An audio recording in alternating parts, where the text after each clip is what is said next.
And this is the percent that use a mobile phone for browsing the internet. So 20% of young people in Mexico that have a mobile phone are browsing the internet. Yeah, it's true they watch television, but this is a picture.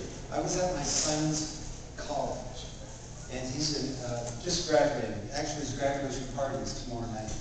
And I went into the door, into one of the rooms, and I saw how these kids watch TV. They have 3 TVs going, and they all have laptops.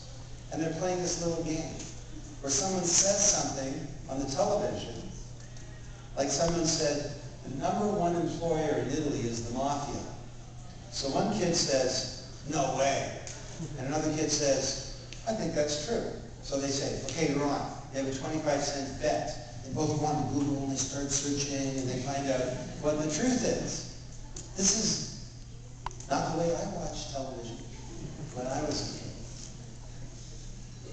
Then we have the rise of social networks. So this is a funny thing. I just thought I'd share it with you. This is Mark Zuckerberg, who founded Facebook.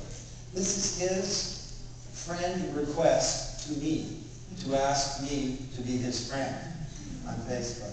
I met him at the World Economic Forum in Davos. He was so excited to meet me, wanted me to sign a copy of Economics. And I was sitting there thinking, I wrote a book.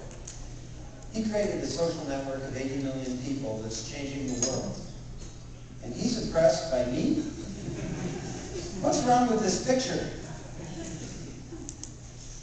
There's something big that's happening with social networks. And let me tell you a humbling story to make the point.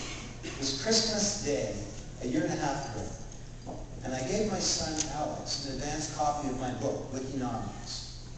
And he said, thanks, Dad. And he went off and he started reading the book. He came back a couple hours later and he said, hey, Dad, this is a good book.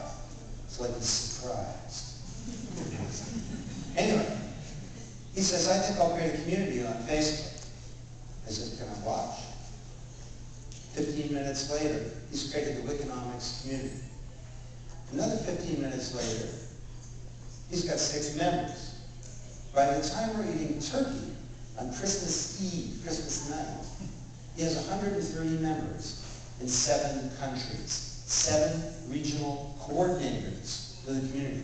He has a president himself, a secretary, and a chief information officer to deal with the technical needs of the community.